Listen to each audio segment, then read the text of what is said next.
Magandang araw mga kaibigan. Bigyan natin ng reaction, opinion itong post, Facebook Reel posted by PTV, yung People's Television, ano? Payag ni General Secretary Anyo, panawagan sa taong bayan na huwag maging traidor sa ating bansa, lalo na sa mga nasa gobyerno. Dahil meron daw recruitment ng China, nagre-recruit sila ng mga spy. So sabi niya, hindi daw magtatagumpay yung spy. I don't know pag-usapan natin. Kay kung espionage lang ang China, meron na silang satellite. I don't know kung kailangan pa ba nila ng actual na spies na sa gobyerno. Pakinggan muna natin ang payag ng National Security Advisor. But I can assure the public na everything is in check and na na titingnan natin lahat. This is national security matter at sisiguraduhin naman natin na hindi hindi magiging matagumpay yung anumang espionage effort nila sa ating bansa. Palaging meron silang gagawing effort para makapag-recruit ng mga source at mga insider sa ating pamahalaan. Kaya nga nananawagan tayo sa ating mga kababayan at lalong-lalo na sa mga empleyado na ating pamahalaan na dapat maging magbantay kayo. Tingnan ninyo yung mga job offers na sinasabi. Diyan yan magsisimula hanggang sa mapupunta ka na lang sa isang sitwasyon na isa ka ng ginagawang spy at magiging traitor ka na sa ating bansa. Yan, traitor. So yung mga iba pang mga ina-attempt na i-recruit dyan sa mga kanyang pamamaraan, magsabi kayo kagad sa inyong mga respective superior at upang matulungan natin ang inyong kalagayan. Sisiguraduhin naman natin talaga na palaging ang ating mga security forces ay handa at sinisigurado natin na anumang mga planong ganyan ay maka-counter natin. So may state. Mapakatalino po tayo. Yon. So, ang sinasabi ng National Security Advisor, ang China nagkakandak ng espionage effort sa bansa by recruiting Filipino citizens, lalo na nasa gobyerno, para mag-spy. Ang tanong, ano bang i-spy nila sa Pilipinas, ha?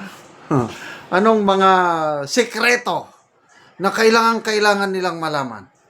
Example, Armed Forces of the Philippines. Open sources, makikita mo ilan ang tangke de guerra natin, ilan ang ating eroplano, ilan ang ating mga helicopter. Mas-search mo, i-google mo, may mga comparison.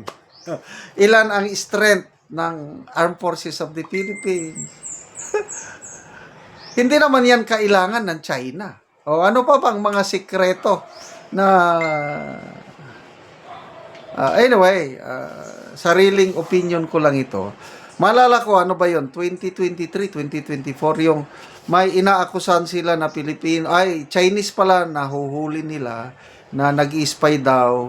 Tapos ang manakuha ng mga gamit na mga spy equipments, mga lumang gamit na mga, I don't know, modem ba yan na obsolete na?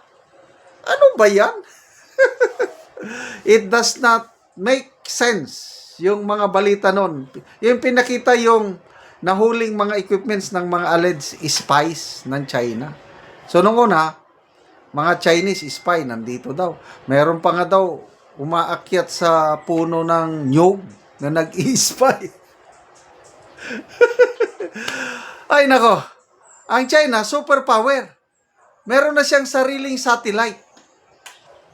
At kung gigirahin tayo ng China, hindi na kailangan ng ground forces.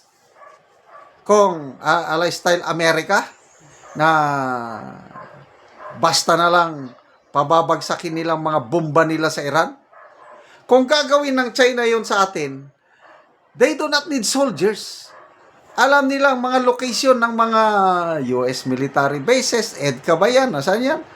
Kung gusto nilang pulbusin ang Pilipinas, they can do it. Kaya, umiiling na lang ako yung sinasabing mga spy na ganyan. I don't know, ang tingin nila sa... ito opinion ko lang ito.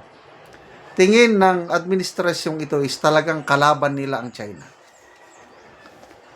Nang dahil lang sa West Philippine Sea, kakalabanin mo ng China. Pwede mang mapag-usapan yun eh. Kasi ang ating mga neighboring countries, Vietnam, sino pa yan, Indonesia, meron. May mga overlapping claims. Nag-aaway yan. Kailan? Nag-uusap. At dahil nag-uusap sila, maganda yung relasyon, yung trade between these countries, ASEAN malago. Umaasinso sila dahil nakikipagtulungan sila sa China. Tayo lang, dito sa ASEAN, ang lumalaban sa China nang dahil sa mga West Philippine Sea territory. Grabe. I don't know kung...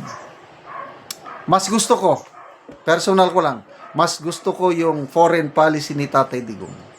Na although nanalo na tayo sa arbitral ruling, hindi niya yun ginamit na wala naman siyang isinorender na territory whatsoever. Nakipagkaibigan lang.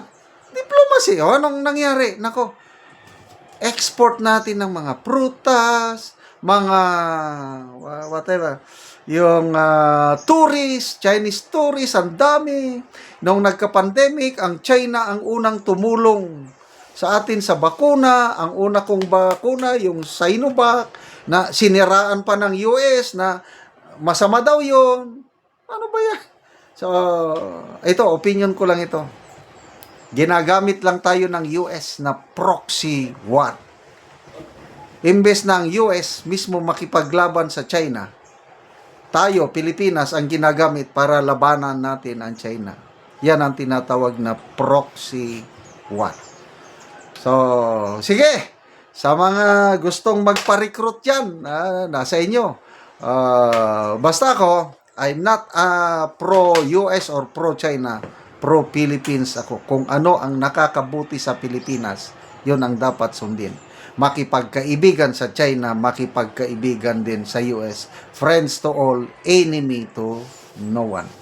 Salamat mga kaibigan sa inyong pagsubaybay sa ating channel. Nakakatulong kayo ng malaki sa tribong Talandig ng Bukidnon dahil ang income natin sa channel na ito is pantulong po sa tribo. Namimigay tayo ng libreng yero at pako para makapagpatayo sila ng mas maayos na tirahan. Panoorin nyo ang video na ito. O karon mao na ni ang matabagan og yero si Lola.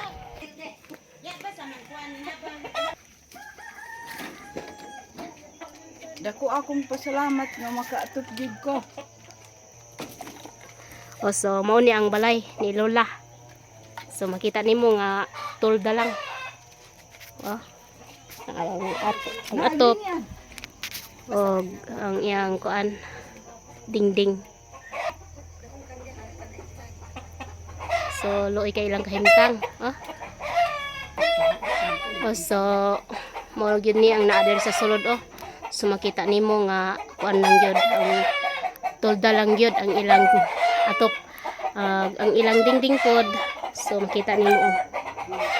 So mo ni ang ilang kahimtang. So mo ni ang ilang abuhan.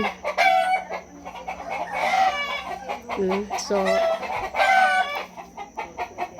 kita mo gipang kuan na lang og kuan karton o trapal lang gyud ang abuhan.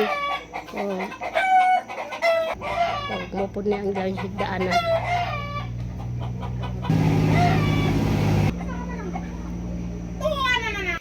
Og karon unsa imong masulti nga natagaan mo gyero nga tulda lang di ay ang inyong balay?